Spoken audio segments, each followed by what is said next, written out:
महिला विधेयक कोसळल्यानंतर शिवसेना आक्रमक झाली। डोंबिवलीमध्ये शिवसेनेकडून काँग्रेस विरोधात निदर्शनं केली गेली। काँग्रेस विरोधामध्ये महिलांनी जोरदार घोषणाबाजी केली आहे। या महिला पदाधिकाऱ्यांसोबत बातचीत केली आहे आमचे प्रतिनिधी किशोर पगारे यांनी। पाहूया। महिला आरक्षणाचं जे विधेयक आहे ते विरोधकांनी हाणून पाडलेलं आहे आणि विरोधकांनी विरोध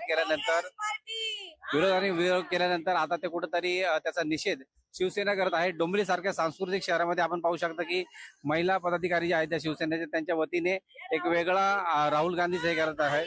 आपण जाणार आहोत महिला पदाधिकाऱ्यांकडे। काय सांगाल कशा प्रकारे जे महिलांचं विधेयक जे तुम्ही म्हणताय आता की कॅन्सल केलंय म्हणून पारित होत होतं ते होणार नाही होणार आहे म्हणून नाही झालं।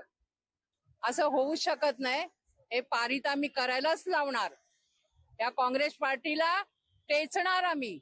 राहुल गांधी नेहमीच फेक नरेटिव्ह पास करून हे सगळं त्यांना वाटतं की लोक त्याला म्हणजे त्याला आवडतील असं त्याला वाटतं, पण हे असं होणार नाही। हे 33% जे महिलांचं आरक्षण आहे ज्याच्यामध्ये विधानसभा राज्यसभेवर हे महिला जाणार होत्या त्या त्यांनी कॅन्सल केले। आज या सर्व महिलांचा रोष त्यांनी अंगावर घेतलेला आहे आणि ह्या पुढच्या त्यांच्या इलेक्शन मध्ये त्यांना हाणून कसं पाडायचं 100% ह्या राज्यसभेतनं बाहेर कसं काढायचं हे आम्ही ठरवून दिलेलं आहे। ऐतिहासिक असा निर्णय होणार होता, विधेयक होणार होतं नारी शक्ती नंदन विधेयक म्हणून। तर त्या विधेयकाला काँग्रेसची घाणेरडी बुद्धीनी नकार दिलेला आहे। त्यांना कदाचित महिला सक्षमीकरण आणि सबलीकरण व्हावं भविष्यामध्ये त्यांना ते वाटत नाहीये, त्यामुळे त्यांनी कुठेतरी घाणेरडा कर्मटपणा केलेला आहे। त्यांची जी बुद्धी खालच्या पातळीवर आणि ऑलरेडी काँग्रेस पक्ष हा पूर्णपणे निस्तेनाबूत झालेला आहे। व्हिडिओ जर्नलिस्ट सोनल पवार सह मी किशोर पगारे, जय महाराष्ट्र न्यूज, डोंबिवली।